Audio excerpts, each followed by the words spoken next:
وطنای به نهایت گرامی و قدر امیدوارم که یکایک شما صحت سلامت باشین. زبان گفتند خوب باشین، صحت باشین، سلامت باشین گفتند زبان نمیگردنه که به هر حال میگم.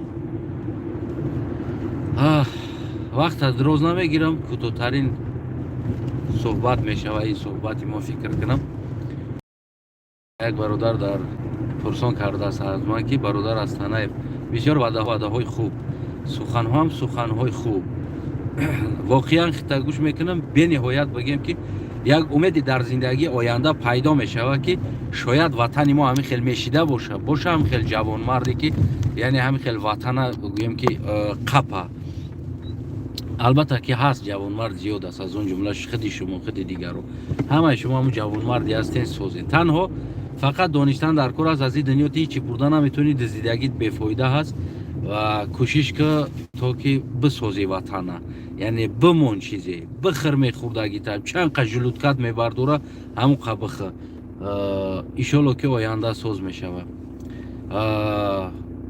بسیار سپاس ها کرده است و واقعا هم گویم که عموما بعضا حالت ها میگه با امید همین سخن هایی که شما میزنین ما با همین امیدم سحر بیدار میشیم و نفس میکشیم و آرزو میکنیم.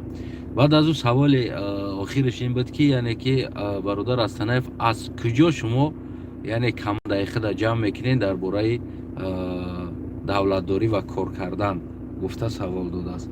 یعنی از مهاجرها، از مردیکارها، از آدم ها از درونی برادری عزیز، از همه تاجیکستانی البته که دیده دانسته بگیم که از اونو کمانده گرفته می شود.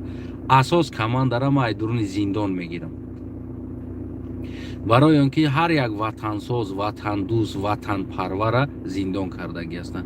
او در داخل زندان است و در داخل زندان او خیلی وقتهای زیاد داشت که فکر کنه که باز هم چیکار کردن در کار این وطن. خودتون شاهد هستین چقدر وطن دوست و وطن پرور داخل زندان رفتن سالهای طولانی و در عین حال در زندان هستن. البته که من کمانده بگویم که مکانیزم اصلی را از داخل زندان میگیرم، از داخل زندان جمع میکنم، آزاد کرده میشوند و از اونو جمع کرده میشود. کمانده اصلی مکانیزم اصلی و پراولیت میکردگی مکانیزم سویتنیک و غیره دیگر کارهای بیم که از زندان میگیرم. مثال خودی دلیر امام علی در داخل زندان است. مثال یک تیار بگیم که وزیر فرهنگ است، تیار است، یا که دیگریش بگیم تیار بگیم که وزیر یک چیز دیگر هست و غیره انسان هایی که بگیم که اکونومیست ها هستند و غیره انسان هایی هستند که داخل زندان شدن رفتن. البته که کمانده را ایشالله که خدا خواهد کمانده از تنیف از زندان جمع می شود. عالم، شاعر و غیره دیگر انسان ها داخل زندان هست. ما امیدوار هستم که